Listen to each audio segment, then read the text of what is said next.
Hello everyone, welcome to Uttam's academy. మరి జిల్లా హైకోర్టుకు సంబంధించి, ఫారెస్ట్ జాబ్కు సంబంధించి, గ్రూప్స్కి సంబంధించి పోటీ పరీక్ష ఏదైనా సరే మనకి జిల్లా యొక్క సమాచారం అనేది చాలా ఇంపార్టెంట్. అందులో భాగంగా ఈ యొక్క వీడియోలో మనం కంప్లీట్గా విశాఖపట్నం డిస్ట్రిక్ట్ గురించి చూడబోతున్నాం. మరి దీంట్లో ముఖ్యంగా విశాఖపట్నంలో ఉన్నటువంటి ముఖ్యమైన ప్రదేశాలు ఏంటివి, జిఐ ట్యాగ్స్ ఏమైనా ఉన్నాయా, బ్లూ ఫ్లాగ్ బీచెస్ ఏమైనా ఉన్నాయా, వాటితో పాటుగా ముఖ్యమైన టెంపుల్స్ ఏమున్నాయి, ఇక్కడ రివర్స్ ఏమున్నాయి, మరి నేవల్ కమాండింగ్ ఎందుకు అంత ఇంపార్టెంట్, ఇక్కడ జరిగే సైనిక విన్యాసాలు ఏంటివి, డాల్ఫిన్ హౌస్ ఎక్కడ కనిపిస్తుంది, కంప్లీట్ టోటల్ ఇన్ఫర్మేషన్ అంతా కూడా ఇక్కడ మనం చూడబోతున్నాం. అందులో చూసినట్టయితే మనం విశాఖపట్నం అంటానే మనకు గుర్తు రావాల్సిందేమంటే ఉన్నటువంటి అన్ని జిల్లాల్లో కూడా ఇది అతి చిన్న జిల్లా మరియు ఏకైక అర్బన్ డిస్ట్రిక్ట్ అని గుర్తుపెట్టుకోండి. అతి తక్కువ మండలాలు ఉన్నటువంటి జిల్లా కూడా ఇదే. విశాఖపట్నం అంటే మనం చాలా పెద్దది అనుకుంటాం, కానీ అతి చిన్న జిల్లా. 26 జిల్లాల్లో కూడా అతి చిన్న జిల్లా ఏదంటే విశాఖపట్నం జిల్లా, మరియు ఏకైక అర్బన్ జిల్లా, మరియు తక్కువ మండలాలు, అంటే చిన్న జిల్లా కాబట్టి మండలాలు కూడా తక్కువ ఉంటాయి కదా, సో తక్కువ మండలాలు ఉన్న జిల్లా ఇది. మనం ఇక్కడ చూడాల్సింది, ఇక్కడ చూస్తే మనకు రిషికొండ బీచ్ మనకు గుర్తుకు రావాలా, ఎర్రమట్టి దిబ్బలు ఇక్కడ గుర్తుకు రావాలా, ఎందుకు అవి ఎంత ఫేమస్ అయినాయి, ఇవన్నీ కూడా కంప్లీట్గా ఇక్కడ మనం చూద్దాం రండి మరి. ఓకే, మరి చూస్తే ఇక్కడ జిల్లా కేంద్రం వచ్చేసి అదే పేరుతో విశాఖపట్నం జిల్లా కేంద్రం కూడా విశాఖపట్నంతోనే పిలువబడుతుందన్నమాట. దీని యొక్క సరిహద్దు జిల్లాలు కేవలం 2 మాత్రం ఉన్నాయి. ఒకటి అనకాపల్లి, రెండవది విజయనగరం. ఈ 2 జిల్లాలతోనే దీని సరిహద్దులు ఉంది. సో ఇక్కడ మనకు చూడాల్సింది ఏమంటే ఇది లీస్ట్ మండల్స్ ఉంది. దక్షిణ కోస్తా రైల్వే యొక్క హెడ్ క్వార్టర్స్ కూడా ఇక్కడే, దక్షిణ కోస్తా రైల్వేకి. ఇక్కడ మిలాన్ విన్యాసాలు జరుగుతాయి, అతిపెద్ద విన్యాసాలు, మన దేశంలో జరిగే అతిపెద్ద విన్యాసాలు, అనేక దేశాల భాగస్వామ్యంతో మిలాన్ విన్యాసాలు మనకు ఈస్టర్న్ నేవల్ కమాండ్ ఆధ్వర్యంలో జరుగుతాయన్నమాట. సో ఈస్టర్న్ నేవల్ కమాండ్ యొక్క హెడ్ ఆఫీస్ వైజాగ్లో ఉంది. మొత్తం మనకి భారతదేశంలో 4 నేవల్ కమాండ్స్ ఉంటే, ఇక 4 కమాండ్స్లో నేవల్ కమాండ్లలో మనకు ఒకటైనటువంటి ఈస్టర్న్ నేవల్ కమాండ్ అనేది హెడ్ క్వార్టర్స్ వైజాగ్ అనమాట.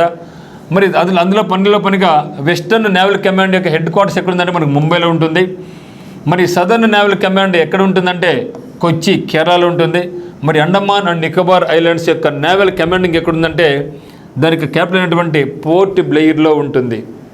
ఇది మన దేశంలో ఉన్నటువంటి 4 కమాండ్లలో, నేవల్ కమాండ్లలో ఈస్టర్న్ నేవల్ కమాండ్ అనేది దీనికి హెడ్ క్వార్టర్స్ ఏదంటే వైజాగ్ అనమాట. మరి చూస్తే ఇక్కడ ఇంపార్టెంట్ ఫీచర్స్ ఆఫ్ డిస్ట్రిక్ట్ చూస్తే it is the only urban district, పట్టణ జిల్లా అనమాట. Only urban district as well as smallest district in the states. ఏకైక అర్బన్ జిల్లా మరియు చాలా చిన్న జిల్లా ఏదంటే మనకు Vizag. It is the only district having least mandals. అతి తక్కువ మండలాలు ఉన్నటువంటి జిల్లా కూడా మనకు వైజాగే. ఆంధ్రప్రదేశ్లో పురాతన విశ్వవిద్యాలయమైనటువంటి ఆంధ్ర విశ్వవిద్యాలయం కూడా ఇక్కడ ఉంది. ఆంధ్ర విశ్వవిద్యాలయం, Andhra university. So Andhra university ఇదేమిది మనకి పురాతన విశ్వవిద్యాలయం ఏదంటే ఆంధ్ర యూనివర్సిటీ, అది కూడా మనకు వైజాగ్లో కనిపిస్తుంది. దీన్ని 1926లోనే ఏర్పాటు చేయడం జరిగింది. సో ఆంధ్ర విశ్వవిద్యాలయాన్ని Andhra university establish in the year 1926. మరి అందులో తూర్పు నౌకాదళం యొక్క ప్రధాన కేంద్రం ఎక్కడుందంటే విశాఖపట్నంలో ఉంది. ఈస్టర్న్ నేవల్ కమాండ్ యొక్క హెడ్ క్వార్టర్స్ ఎక్కడుందంటే మనకు విశాఖపట్నంలోనే ఉంది. మరియు డాల్ఫిన్ నోస్ కొండ ద్వారా విశాఖపట్నం ఓడరేవు రక్షింపబడుతుంది. ఇది మనకు చాలా ఎగ్జామినేషన్స్లో అడిగారనమాట.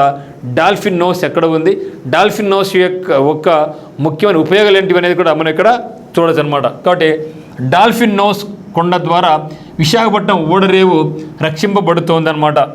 డాల్ఫిన్ నోస్ మొత్తం చూద్దాం. సో డాల్ఫిన్ నోస్ ఏ విధంగా ఉందో ఒకసారి చూద్దాం, ఎందుకు దానికి పేరు కూడా వచ్చింది చూద్దాం. దక్షిణ కోస్తా రైల్వే ప్రధాన కేంద్ర కార్యాలయం ఎక్కడ ఉందని మనకు విశాఖపట్నంలో ఉంది. ఓకే, దక్షిణ కోస్తా రైల్వే ప్రధాన కార్యాలయం అంటే రీసెంట్గా ఉన్నటువంటి అన్ని యొక్క రైల్వే హెడ్ క్వార్టర్స్లలో దక్షిణ కోస్తా రైల్వే అనేది కొత్తగా ఏర్పాటు కాబడినటువంటిది అనమాట. మరి చూస్తే గంగవరం ఓడరేవు, గంగవరం ఓడరేవు భారతదేశంలోనే అత్యంత లోతైన ఓడరేవు అనమాట. ఓకే, సో డీపెస్ట్ అత్యంత లోతైన ఓడరేవు ఏదంటే గంగవరం ఓడరేవు కూడా ఇక్కడ మనం చూడొచ్చు. దీని యొక్క లోతు 21 మీటర్లు ఉంది. ఈ ఓడరేవును పర్యావరణ మిత్రుడిగా పిలుస్తారు, అంటే ఎన్విరాన్మెంటల్ ఫ్రెండ్లీగా పిలుస్తారు. దీన్ని గంగవరం ఓడరేవును, గంగవరం పోర్టును అనేది డీపెస్ట్ ఓడరేవు అనమాట. చాలా లోతుగా ఉన్నటువంటి పోర్టు. దీని యొక్క లోతు 21 మీటర్లు ఉంది. దీన్ని మనం ఏమంటామంటే పర్యావరణ మిత్ర, అంటే ఎన్విరాన్మెంటల్ ఫ్రెండ్లీ పోర్ట్ అని కూడా అడగడం జరుగుతుంది. మరి మిలాన్ విన్యాసాలకు కేంద్ర స్థానం వైజాగ్. అతిపెద్ద విన్యాసాలు జరిగేది మిలాన్ విన్యాసాలు. ఈ యొక్క మిలాన్ విన్యాసాల్లో చాలా దాదాపు 50 దేశాల వరకు పాల్గొంటూ కూడా ఉంటాయన్నమాట. అటువంటి పెద్ద విన్యాసాలకు వేదిక అయ్యేదంటే వైజాగ్. 2014 అక్టోబర్లో విశాఖపట్నంలో హుద్ తుఫాను వల్ల చాలా భారీగా నష్టపోయింది అడుగుతున్నది. హుద్ ఎప్పుడు జరిగింది? 2014 సంవత్సరం అక్టోబర్లో హుద్ తుఫాను వల్ల వైజాగ్ చాలా వరకు దెబ్బతినింది. చెట్లు భారీగా దెబ్బతిన్నాయి, ఆస్తి నష్టం బాగా జరిగింది. ఇప్పుడు తిరిగి కోలుకోవడం జరిగింది. ఇక్కడ హుద్ అనే తుఫాను వల్ల విశాఖపట్నం మనకు భారీగా నష్టపోయింది. అది ఎప్పుడు జరిగిందంటే 2014. అంటే మన డిజాస్టర్ మేనేజ్మెంట్లో ఇది అడుగుతారనమాట. హుద్ తుఫాను వల్ల కింద ఏ ప్రాంతం లేదా ఏ పట్టణము భారీగా నష్టపోయింది అని అడగచ్చు అనమాట. ఓకే, ఏదంటే హుద్ తుఫాను వల్ల 2014 సంవత్సరంలో వచ్చినటువంటి హుద్ తుఫాను వల్ల విశాఖపట్నం భారీగా నష్టాన్ని చవిచూచిందనమాట. విశాఖ ఉక్కు కర్మాగారం, అంటే మరి విశాఖ అంటేనే విశాఖ స్టీల్ గుర్తుకొస్తుంది మనకు. మరి ఆ యొక్క విశాఖ స్టీల్ యొక్క ఫ్యాక్టరీ కూడా ఎక్కడుందంటే మనకు విశాఖపట్నంలో ఉంది. మరియు దాంతోపాటుగా నూనె శుద్ధి కర్మాగారం కూడా ఇక్కడ ఉంది. సో విశాఖ స్టీల్తో పాటుగా దాన్ని మనం వైజాగ్ స్టీల్ అంటూ ఉంటాం.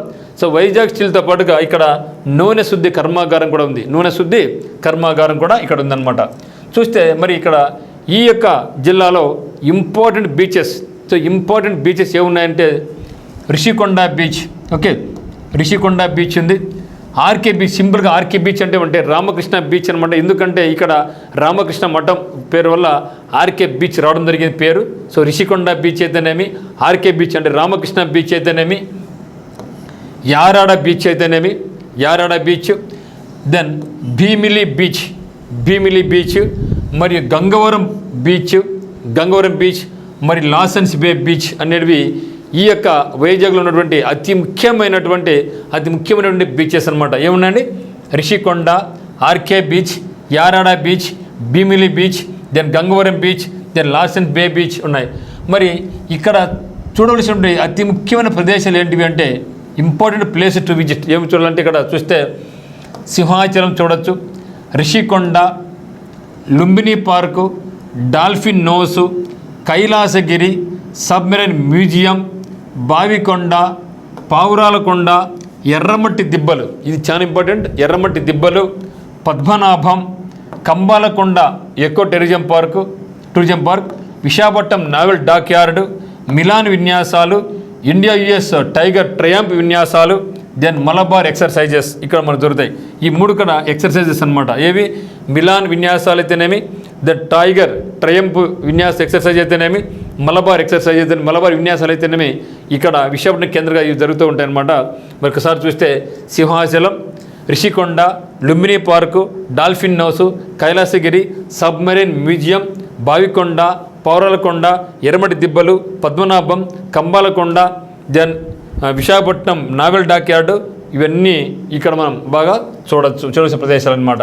మరి చూస్తే ఇక్కడ ఇంపార్టెంట్ పర్సనాలిటీస్ ఎవరున్నారంటే ముఖ్యంగా గురజాడ అప్పారావు. దేశం అంటే మట్టి కాదు, దేశం అంటే మనుషులే అని చెప్పిన వ్యక్తి అయినటువంటి గురజాడ అప్పారావు గారు ఇక్కడే.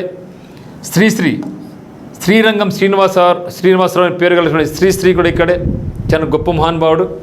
దెన్ ఆరుద్ర, భాగవతుల సదాశివ శంకరశాస్త్రి పూర్తి పేరు, యాక్చువల్ పేరు అయితే దీని సింపుల్గా ఆరుద్ర అని పేరు పెట్టుకుంటాం. ఇక 3 ఫేమస్ పర్సనాలిటీస్ కూడా వైజాగ్లోకి చెందిన వ్యక్తులు. మరి 1 by 1 చూస్తే ఇక్కడ విశాఖ అంటేనే మనకు గుర్తురాల్సింది విశాఖ స్టీల్ ప్లాంట్.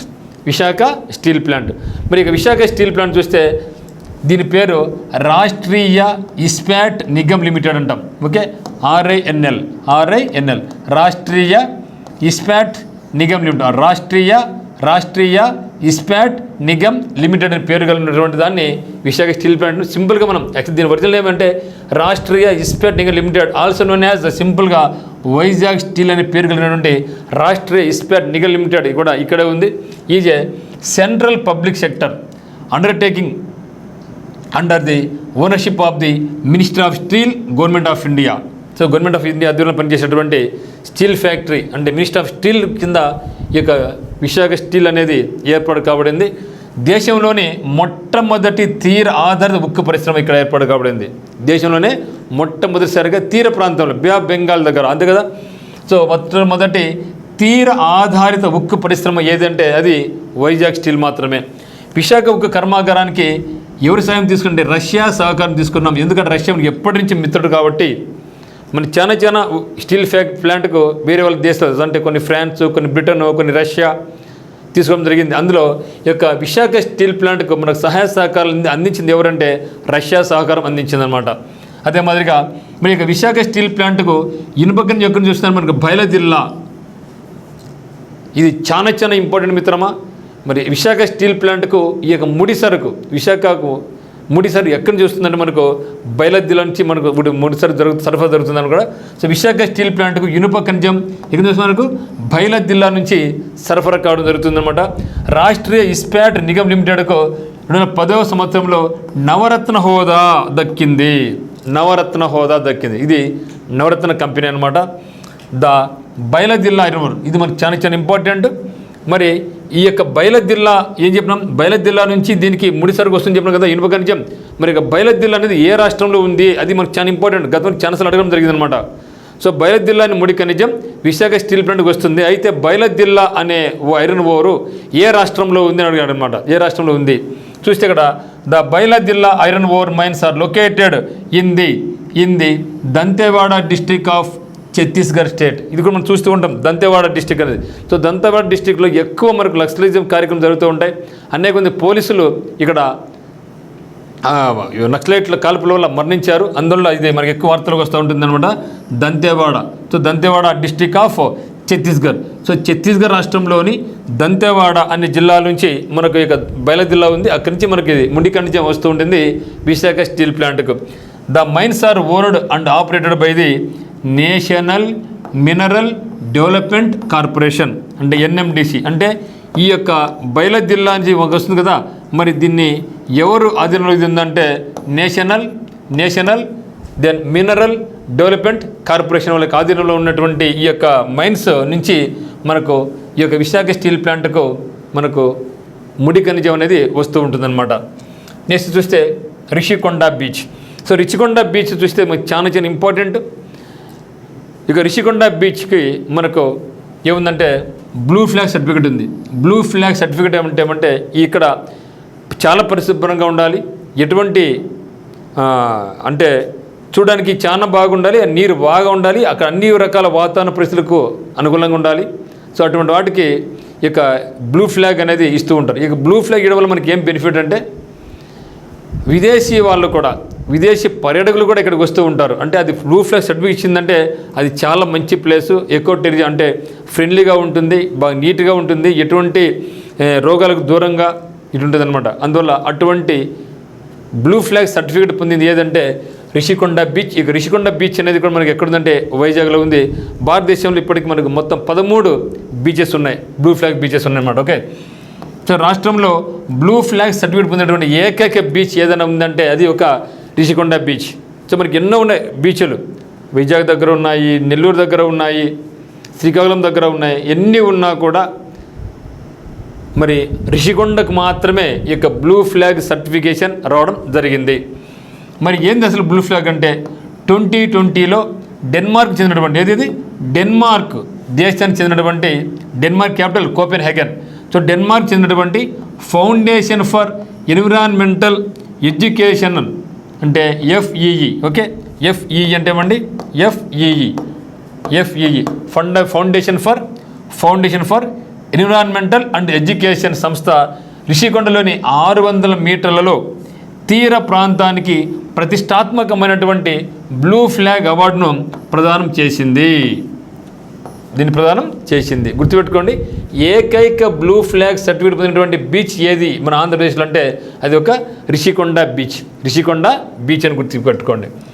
మరి 2025 సంవత్సరం ఫిబ్రవరి 13వ తేదీ నాడు 2025 ఫిబ్రవరి 13వ తేదీ నాడు అక్కడ సీసీ కెమెరాలు సరిగ్గా పనిచేయడం లేదని, మరుగుదొడ్లు బాగలేవని చాలామంది ఫిర్యాదు చేయడంతో ఇక బ్లూ ఫ్లాగ్ సర్టిఫికేట్ను తాత్కాలికంగా రద్దు చేసింది.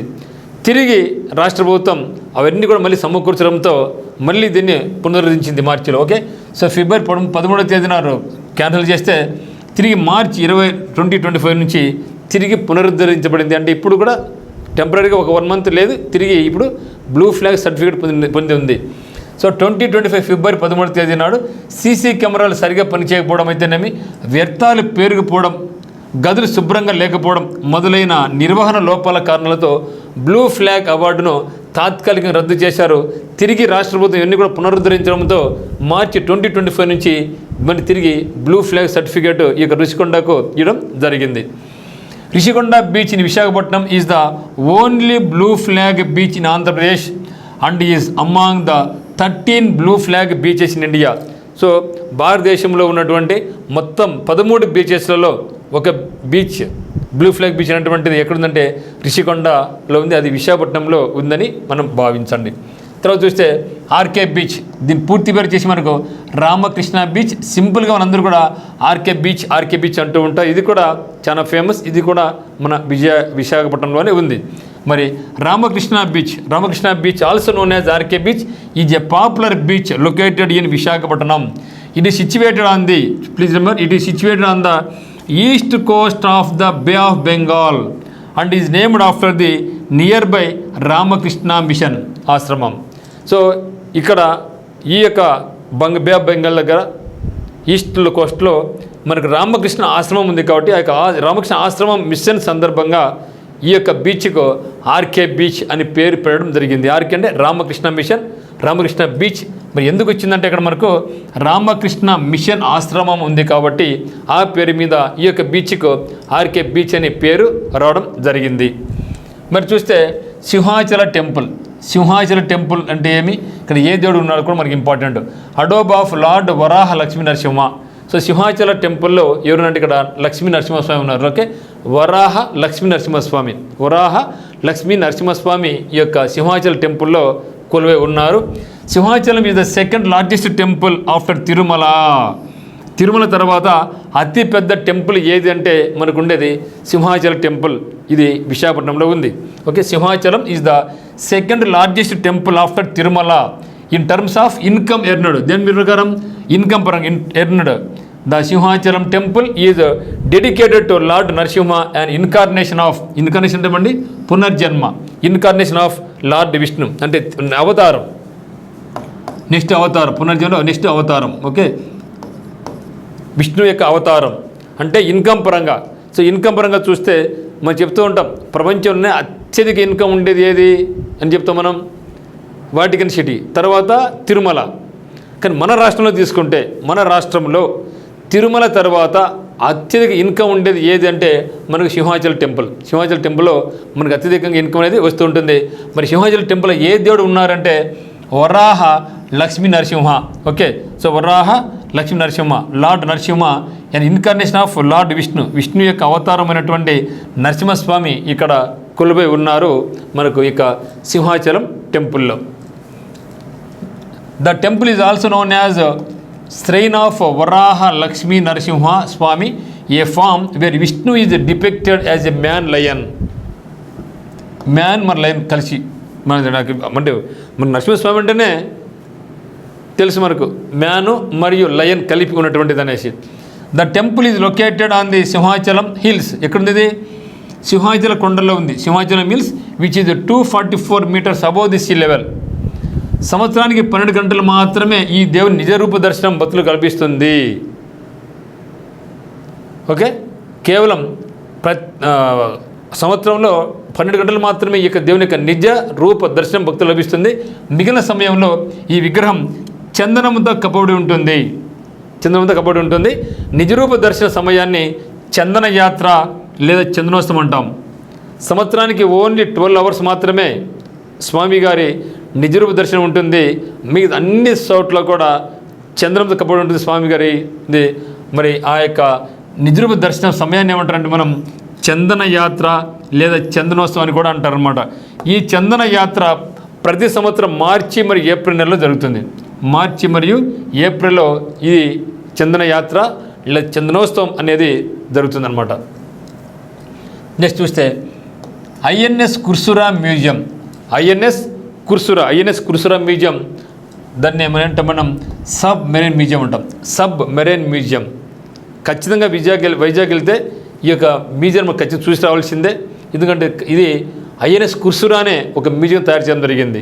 ఐఎన్ఎస్ విక్రాంత్ లాగా ఐఎన్ఎస్ కుర్సురా దీన్నే ఈ యొక్క సబ్ మెరైన్నే ఒక మ్యూజియంగా ఏర్పాటు చేయడం జరిగిందనమాట.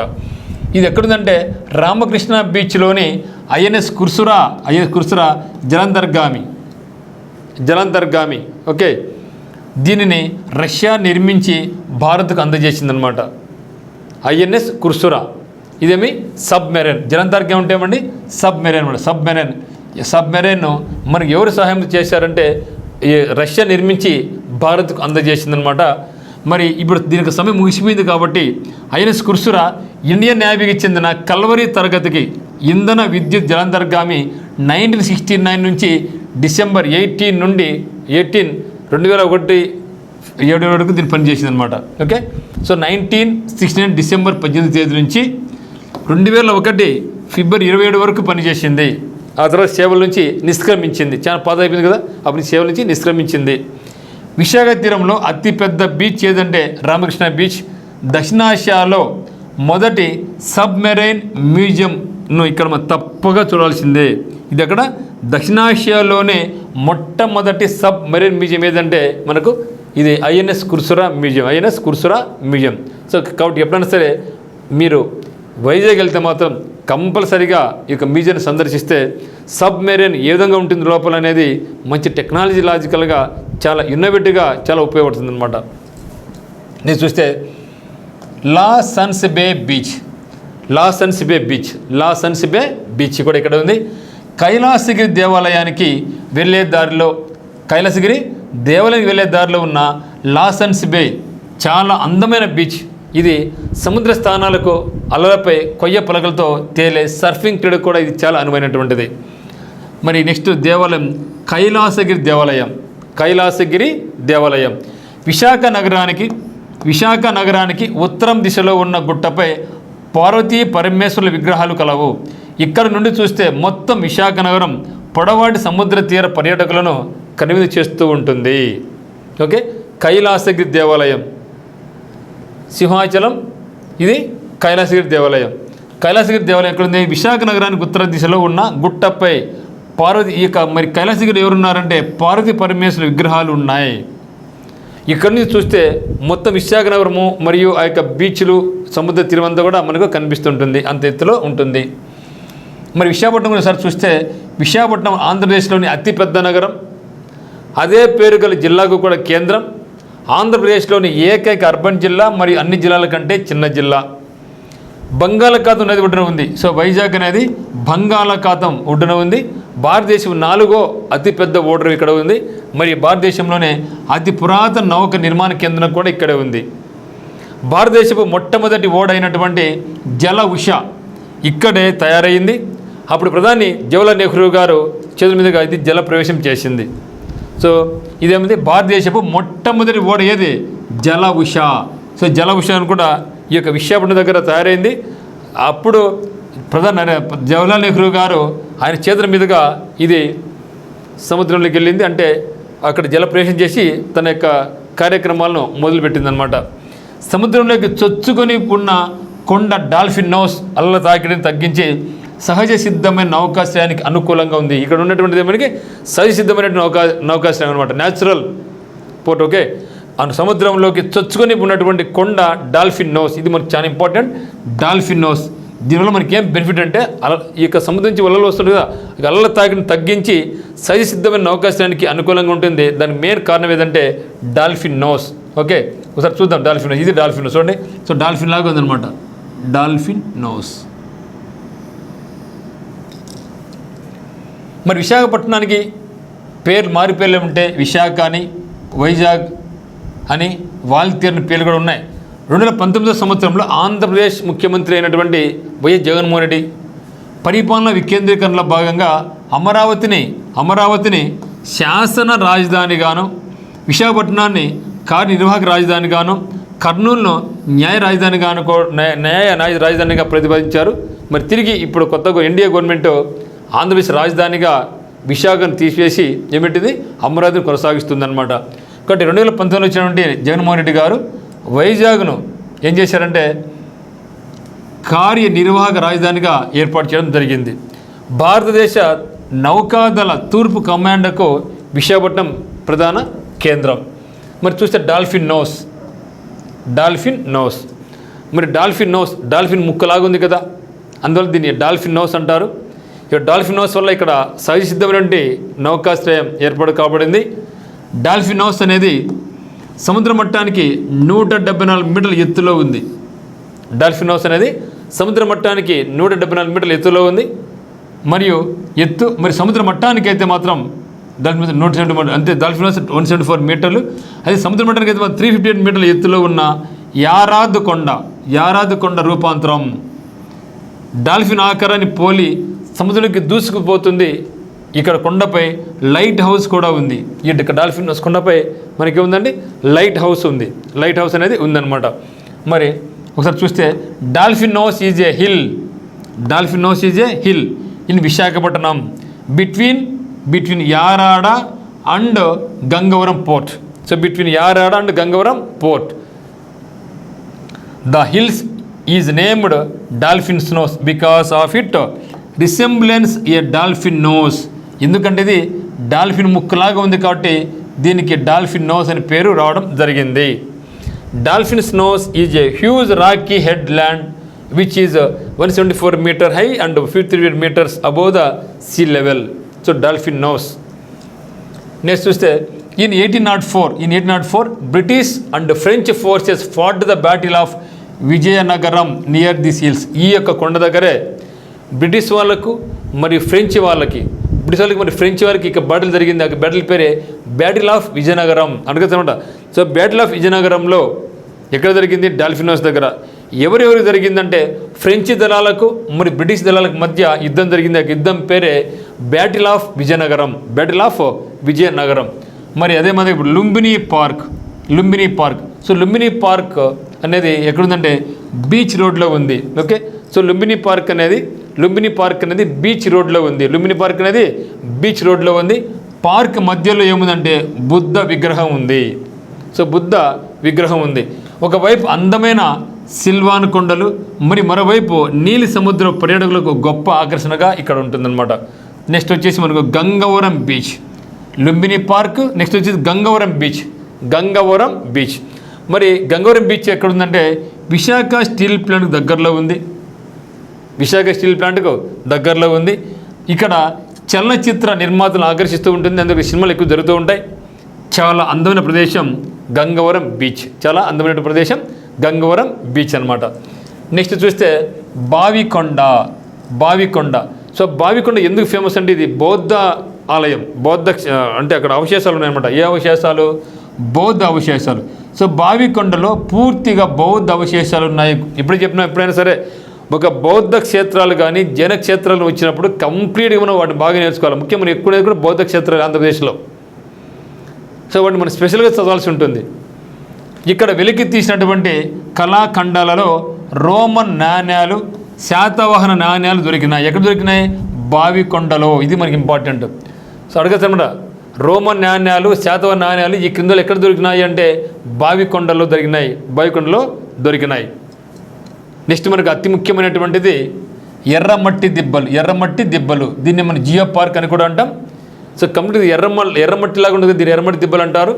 ఇది ఎక్కడుందంటే భీమునిపట్నం వెళ్ళే దారిలో ఎర్రమట్టి దిబ్బలు ఉన్నాయి. ఇక ఎర్రమట్టి దిబ్బలు ఉన్నాయి. మరి Erramatti Dibbalu also called as red sand hills. దీనికి మరొక పేరు ఏమండి? Red sand hills. Okay. Erramatti Dibbalu also called as red sand hills. A notified national geo heritage monument అనమాట. ఇది ఓకే, ఈ national geo heritage monument is situated at the outskirts of the Vizag city. అడుగుతారనమాట చాలాసార్లు మనకి ఏపీపీఎస్సీ ఎగ్జామ్ అడిగారు, ఎర్రమట్టి దిబ్బలు ఏ జిల్లాలో ఉన్నాయి అనేసి. ఓకే, ఇవి 15 కిలోమీటర్ల విస్తీర్ణంలో విస్తరించి ఉన్నాయి. దేశంలో ఉన్న 29 జాతీయ భౌగోళిక వారసత్వ సంపదలు ఇది కూడా ఒకటి. మన భారతదేశంలో మొత్తం 29 జాతీయ భౌగోళిక వారసత్వ సంపదలు ఉంటే అందులో ఎర్రమట్టి దిబ్బలు కూడా ఒకటి అని మీరు భావించండి. Next Padmanabham. So battle of Padmanabham ఇది పద్మనాభం అనేది మనకు గోస్తని నది ఒడ్డున ఉంది. జూలై 9, 1979లో కల్నల్ ఫెండర్గాస్ట్ నేతృత్వంలో బ్రిటిష్ వారికి మరి విజయనగర రాజుల పాలకుడైనటువంటి పూసల విజయరామరాజు II మధ్య జరిగిన యుద్ధమే పద్మనాభ యుద్ధం. ఇక్కడ మనకు ఉండేది ఏమిది, battle of Vizianagaram. So battle of Vizianagaram ఎవరు జరిగింది, ఫ్రెంచ్ సైన్యానికి మరి బ్రిటిష్ సైన్యానికి జరిగిన యుద్ధం పేరే బ్యాటిల్ ఆఫ్ విజయనగరం. ఇదేది మరి బ్యాటిల్ ఆఫ్ పద్మనాభం. ఇది ఎవరు జరిగింది అంటే సో జూలై 9వ తేదీ 1974 నాడు కల్నల్ ఫెండర్గాస్ట్ నేతృత్వంలోని బ్రిటిష్ వారికి మరి విజయనగర కింగ్స్ అయినటువంటి విజయనగర కింగ్స్ వేరే, విజయనగరం కింగ్స్ వేరే. సో విజయనగర కింగ్స్ అంటే మనకేమో శ్రీకృష్ణ దేవరాయల సామ్రాజ్యం వాళ్ళది. ఇది విజయనగరం. ఇది విజయనగరం పాలకుడైనటువంటి పూసపాటి విజయరామరాజు II మధ్య పద్మనాభ యుద్ధం జరిగింది. అడగచ్చు అనమాట, పద్మనాభ యుద్ధం ఎవరెవరికి జరిగింది, ఎవరి మధ్య జరిగింది, ఎక్కడ జరిగింది, ఏ సంవత్సరం జరిగింది, ఏ ఒడ్డున, పద్మనాభం గోస్త నది ఒడ్డున ఉందన్నమాట. మరి పద్మనాభంలో పద్మనాభేశ్వర స్వామి దేవాలయం కూడా కలదు. పద్మనాభేశ్వర స్వామి దేవాలయం కూడా ఇక్కడ ఉందన్నమాట. Next Kambalakonda eco tourism park, Kambalakonda wild life sanctuary. Kambalakonda wild life sanctuary ఇది చాలా ఇంపార్టెంట్. వైల్డ్ లైఫ్ శాంక్చురీస్కి బర్డ్ పక్షుల సంరక్షణ కేంద్రం వచ్చినప్పుడు మనం వాటి గురించి ప్రత్యేకంగా చూడాల్సి ఉంటుంది. ఇది మరి కంబాలకొండ వైల్డ్ లైఫ్ శాంక్చురీ. ఇది వన్యప్రాణుల అభయారణ్యం. అంత అడవి కాదు కానీ విజయనగరం మరియు శ్రీకాకుళం వైపు వెళ్ళే మార్గంలో జాతీయ రహదారి 5 పక్కనే ఈ యొక్క కంబాలకొండ వైల్డ్ లైఫ్ శాంక్చురీ అనేది ఉంటుంది. కంబాలకొండ ఎకో టూరిజం పార్క్ ఇది 70 చదరపు కిలోమీటర్ విస్తీర్ణంలో ఉంది. గతంలో ఈ యొక్క భూమి విజయనగరం మహారాజు ఆధీనంలో ఉండేది. దీనికి స్థానిక కొండ అయిన కంబాలకొండ పేరు దీనికి పెట్టడం జరిగింది. మరి ఇక్కడ ఇంపార్టెంట్ రివర్స్ ఒకసారి చూస్తే ఇక్కడ గోస్తని రివర్ చాలా important. Gosthani river, Sarada river, Nagavali river, ఈ 3 నదులు వైజాగ్లో చాలా చాలా important. Gosthani river, Sarada river, Nagavali river. మరి గోస్తాని రివర్ చూస్తే this is the largest river flowing through Visakhapatnam. So Visakhapatnam గుండా ప్రవహించే నదులలో అతి పెద్ద నది ఏదంటే మనకు Gosthani river. Originating in the Anantagiri hills. మరి గోస్తాని రివర్ ఎక్కడ పుడుతుందంటే అనంతగిరి హిల్స్లో పుడుతుంది. సో అనంతగిరి హిల్స్లో పుట్టి విశాఖపట్నంకి వచ్చి ఆ నుంచి సముద్రానికి వెళ్ళిపోతుంది అనమాట. సో గోస్తాని రివర్ ఎక్కడ పుడుతుంది, అది అనంతగిరి హిల్స్లో పుడుతుంది. నెక్స్ట్ చూస్తే గురజాడ అప్పారావు గారు కన్యాశుల్కం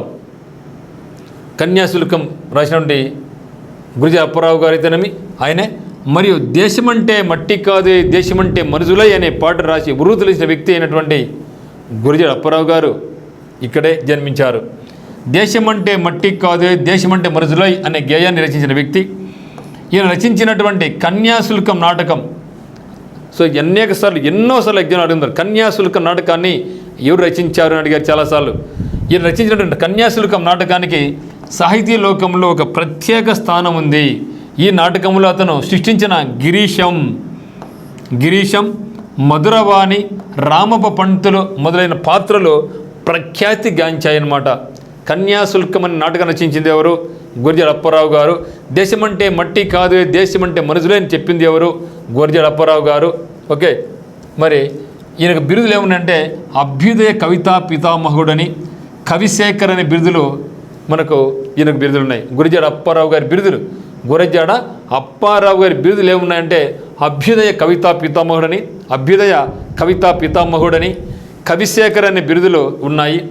మరి ముఖ్య రచనలు ఏమున్నాయంటే ఈయనకు కన్యాశుల్కం అనే నాటకం రాశారు. పుత్తడి బొమ్మ పూర్ణమ్మ, అదే మాదిరిగా దిద్దుబాటు, మరి ముత్యాల సరాలు, బిల్హనీయం, సౌదామిని అనే ముఖ్యమైన రచనలు అయినవి. సో ఈయన గారు రచనటువంటి ముఖ్యమైన రచనలు ఏమున్నాయంటే కన్యాశుల్కం, పుత్తడి బొమ్మ పూర్ణమ్మ, దిద్దుబాటు, ముత్యాల సరాలు, బిల్హనీయం, సౌదామిని అనే పుస్తకాలను ఈయన రచించారనమాట. బిరుదులు వచ్చేసి మనకు అభ్యుదయ కవితా పితామహుడు, కవిశేఖరణ బిరుదులు ఈయనకు ఉన్నాయి. నెక్స్ట్ చూస్తే శ్రీరంగం శ్రీనివాసరావు గారు, సింపుల్గా మనం శ్రీ అంటూ ఉంటాం. శ్రీ అని ముద్దుగా పిలువబడతారు. ప్రముఖ తెలుగు కవి, హేతువాది, నాస్తికుడైన అంటే దేవుడి మీద నమ్మకం లేనివాడు, విప్లవ కవి. మహాప్రస్థానం అనే పుస్తకంలో చాలా ఫేమస్గా ఉంది. మహాప్రస్థానంలో శ్రీ గారికి అత్యంత ప్రజాదరణ పొందిన రచనలో ఒకటి. నెక్స్ట్ ఈయన రచనలు ఏమంటే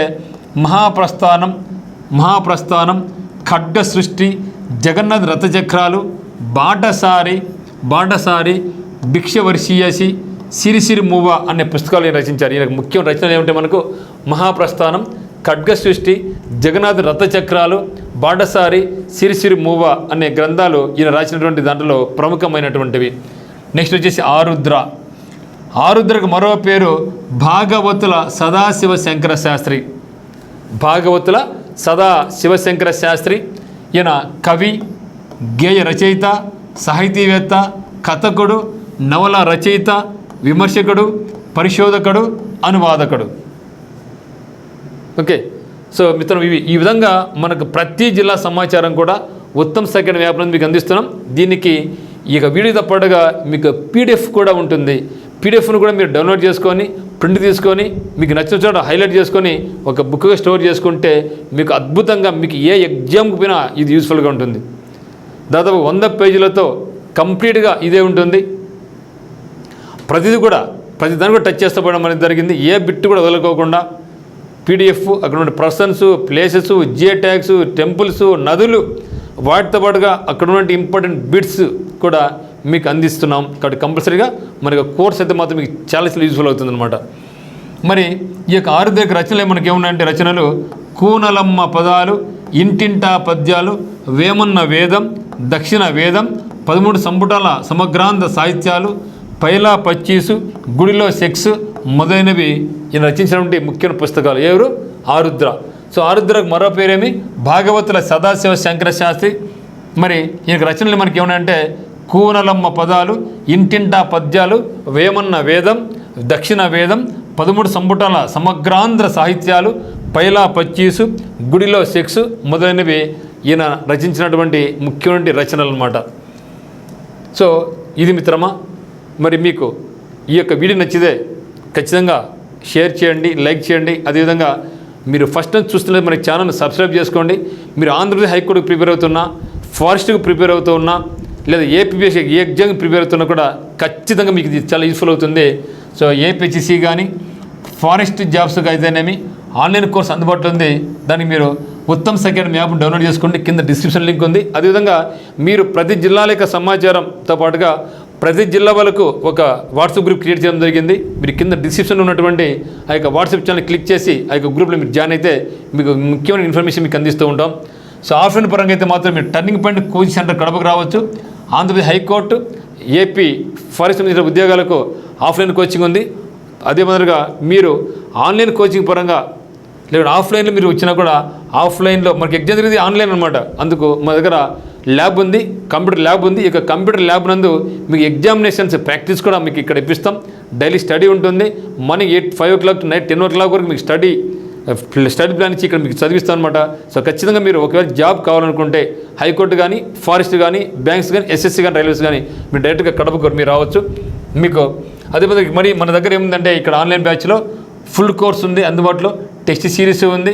ఆంధ్రప్రదేశ్ హైకోర్టు సంబంధించినటువంటి ఆంధ్రప్రదేశ్ డిస్ట్రిక్ట్ ఇన్ఫర్మేషన్ అన్ని రకాల పోటీ పరీక్షలు ఉపయోగపడుతుంది. మరి కరెంట్ అఫైర్స్ కోర్స్ ఉంది. ఇవన్నీ కూడా Andhra Pradesh high court, forest, banks, SSC సంబంధించిన అన్ని రకాల కోర్సు అందుబాటులో ఉన్నాయి. మీకు ఏ డౌట్స్ ఉన్నా కూడా మన యొక్క నెంబర్ 8688080802 కానీ 8333059876 కానీ మీరు ఫోన్ చేయొచ్చు. అదేవిధంగా మీరు ఏపీ హైకోర్టు సంబంధించినటువంటి ఇంగ్లీష్ బుక్ మన దగ్గర అందుబాటులో ఉంది. మరి ఆ బుక్ కావాల్సిన వాళ్ళు 400 రూపాయలు ఈ కింది నెంబర్కు 8333059876కు మీరు ₹400 మాకు డబ్బులు ఫోన్పే చేస్తే మీకు ఇమ్మీడియట్గా మీ ఇంటికి బుక్ మీకు చేర్పిస్తాం త్రూ రిజిస్టర్ పోస్ట్ ద్వారా. సో ఈ యొక్క అవకాశాన్ని ఖచ్చితంగా వినియోగించుకోండి. So thank you for watching.